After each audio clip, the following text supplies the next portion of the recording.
جنات عدن يدخلونها ومن صلح من آبائهم وأزواجهم وذرياتهم والملائكة يدخلون عليهم من كل باب.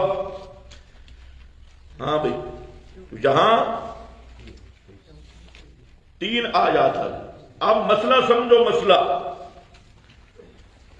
معتزلہ، خوارج اور فرقہ عثمانیہ اور خوارج پنجاب جی اور بعض دیگر فرقوں کا یہ ایصال ثواب کے منکر ہیں. وہ کہتے ہیں ایصال ثواب کوئی نہیں، انکار کرتے ہیں. اور بعض خطباء اس کا بڑا مذاق بھی کرتے ہیں.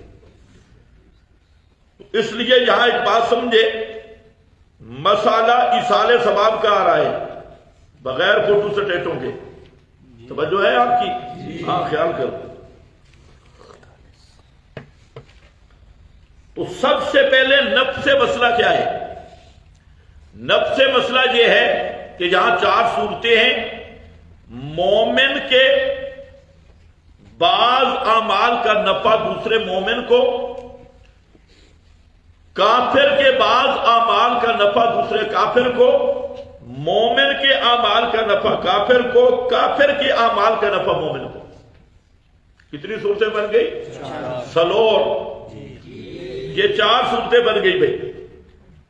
اب ہم کہتے ہیں کہ مومن کے بعض اعمال کا نفع دوسرے مومن کو ملتا ہے. اس کا نام ایصال ثواب ہے. اہل سنت کیا کہ بعض اعمال مومن کا نفع دوسرے مومنین کو ملتا ہے. بس یہ نفس مسئلہ ہے. اور یہ مسئلہ منصوص ہے، منصوص قطعی ہے. اس کا علی الاطلاق انکار کفر ہے. یہ جتنے جماعتوں کا مسلمین ہے، ڈاکٹر عثمانی ہے اور ہمارے پنجابی خارجی ہیں. سمجھتے ہو نا پنجاب کے خوارج کو؟ ہاں، کھانسی بھی آ جاتے کافر ہیں، پرانے کافر ہیں. کافر تلے کوئی ڈگری کوئی نہیں. کراہت بھی نصاب بتایا، یہ اچھی طرح سمجھ لو. اب جو بریلر ہیں یا روافظ ہیں یا للڑ ہیں یا بعض تمہارے اشاعتی کہلوانے والے بدعتی ہیں، اشاعتی کہلوا کے بدعات کے مرتکب ہیں، تو انہوں نے غلو کیا اور بدعات کو ایصال ثواب بنایا. مثلا کل شریف، کل جانتے ہیں بھائی؟ یہ پشتو والے بھی جانتے ہیں. کل نہیں جانتے. تیسرے دن جو خیرات کرتے ہو، اچھا کل کا تمہیں نہیں پتا ہو. کل شریف، تیجا شریف، 40واں شریف، جمعرات شریف، ختم شریف.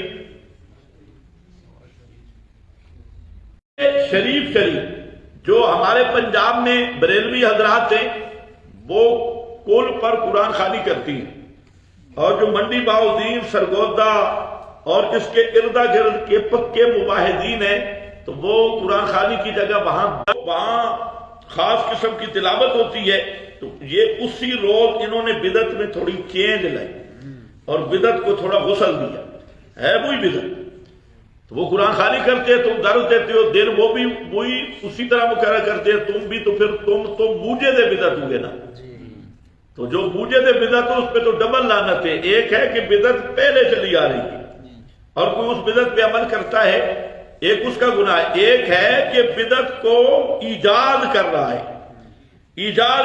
ہے، اور وہ ایجاد رہے گی، اور جب تک پچھلے آئیں گے اس پہ بھی لعنت برستی رہے گی. ان کا گناہ اس کو بھی ملے گا.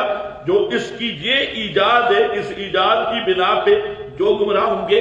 تو اس لیے یاد رکھو، یہ بڑا میں نے دیکھا بڑے نعرے مارنے والے جو مواحد ہیں ان بدعات میں مبتلا ہیں، اور ان کو وہ کیا کہتے ہیں؟ ایصال ثواب. پھر تعزیت کا تیسرے دن جلسہ ہو رہا ہے، تعزیتی پروگرام. تو یہ بھی بالکل بدعات کے قبیل سے. یہ کون سا تعزیتی پروگرام؟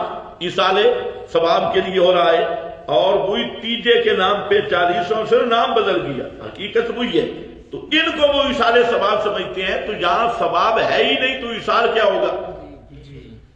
بدعات پہ ثواب نہیں ہے، تو جب ثواب نہیں تو ایصال ثواب کیسے ہوگا؟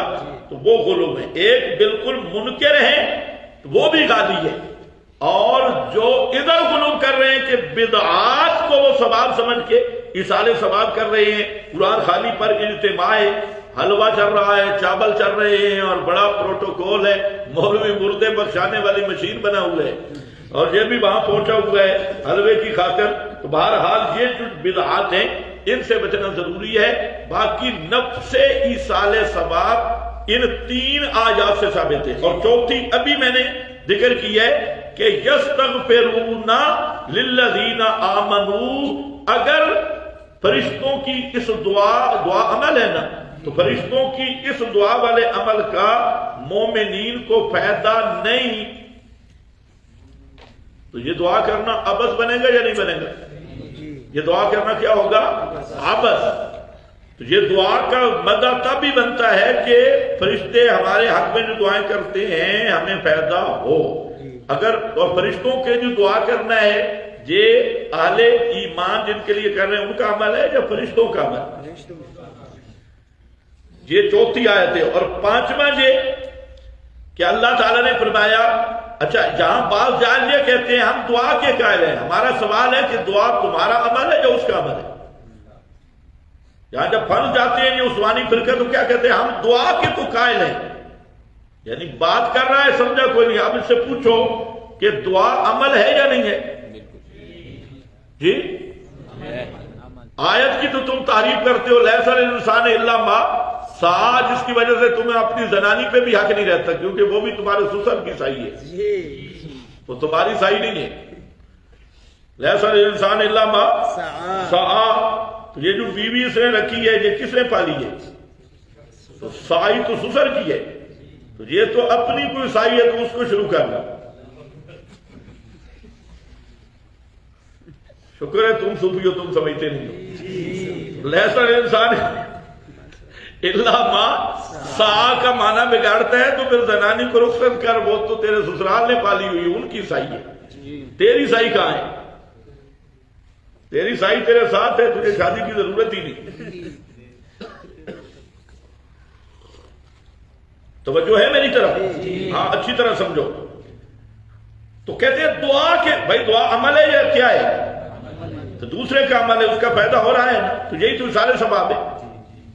ایک مولوی صاحب کہہ رہا ہے اچھا ایصال ثواب بلٹی ہو رہی ہے، کیسے پتا چلا ہے اللہ نے قبول کیا؟ تو نہیں کیا. میں نے کہا تو نے نماز پڑھی ہے، تجھے پتا ہے کوئی بلٹی شلٹی ہوئی ہے قبول ہو گئی، اوپر پہنچ گئی؟ تو بیچارہ خاموش ہو گیا. بھائی اللہ پہ امید ہوتی ہے، شرعی اصول کے مطابق اللہ سے امید ہے کہ ہمارے اعمال قبول ہوں گے. باقی بلٹی شلٹی کو کر سکتا ہے؟ نمازیں ابھی ہم پڑھ رہے ہیں، کوئی گارنٹی دے سکتا ہے اوپر میں دیکھ کے آؤں الجین میں پہنچ گیا ہے کتاب مرقوم؟ یہ اللہ تعالیٰ کی رحمت سے امید ہوتی ہے. صرف صحابہ وہ ہیں جن کے بارے میں قرآن نے گارنٹی دے دی. گارنٹی شدہ ایمان اعمال صرف صحابہ کے. بے شک صحابہ کے بعد تمہارے بزرگوں کا بھی نہیں جن کو قرآن کے مقابل بت بنا کے لاتی، ان کا بھی نہیں ہے کہ اس کا اپنا عمل بھی مقبول ہے یا نہیں. ہاں حسن ظن ہے، حسن ظن ہم رکھتے ہیں. بہرحال سمجھو بات. یہ 3 آیتیں. اور وہ دوسرا کیا کہتے ہیں؟ ربنا اغفر لنا ولاخواننا الذین سبقونا بالایمان. جو بعد میں آنے والے ہیں وہ دعائیں کرتے ہیں اللہ ہمیں بھی معاف کر دے. ربنا اغفر لنا، نکال دو ان کو آئے جلدی. ربنا اغفر لنا، اللہ ہماری بھی مغفرت کر دے. ولاخواننا الذین سبقونا بالایمان، ہمارے ان بھائیوں کو بھی معاف کر دے جو ہم سے پہلے گزر گئے ایمان کے ساتھ. تو یہ جو بعد والوں کی دعا ہے پہلے والوں کے لیے نفع ہے یا نہیں؟ جی اگر نہیں تو عبث ہے، پھر مدح کیسی؟ اور اگر ہے نفع تو عمل بعد والوں کا ہے، نفع پہلے والوں کو مل رہا ہے. عمل بعد والوں کا ہے، نفع پہلے والوں کو مل رہا ہے. اور جنازہ پڑھنا، جنازہ عمل ہے، میت کو کوئی نفع پہنچتا نہیں پہنچتا؟ اس لیے خوارج کو کہو کہ وصیت کر کے جاؤ کہ ہمارا جنازہ نہیں پڑھنا، کیونکہ لا تزر وازرۃ وزر اخری، ثواب کو بدر بنائے ہوئے. ادھر لیس للانسان الا ما سعی، انشاءاللہ میں بات کروں گا، وہ اصال ثواب کی دلیل ہے، وہ اصال ثواب کی نفی نہیں ہے. تو مطلب سمجھے ہی کوئی نہیں ہے. تو میں نے عرض یہ کیا کہ اصال ثواب کی حقیقت کیا ہے. 4 صورتیں ہیں، 3 میں کوئی اصال ثواب نہیں.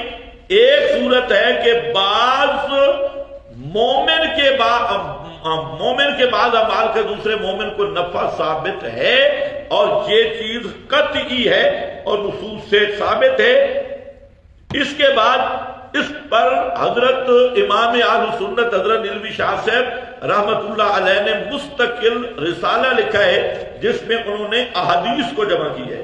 اس رسالے میں ساری احادیث جمع کی ہے. تو یہ احادیث کم از کم درجہ شہرت کو پہنچی ہوئی ہے. تو بہرحال نفس مسئلہ منصوص قطعی ہے. احادیث میں جو تفصیل ہے وہ بھی شہرت تک پہنچی ہوئی ہے. اہل سنت والجماعت اس بات پہ متفق ہے، اور اہل بدعت اصال ثواب کے منکر ہیں، اور جو ہمارے زمانے کے اہل بدعت ہیں وہ اصال عذاب کے قائل ہیں.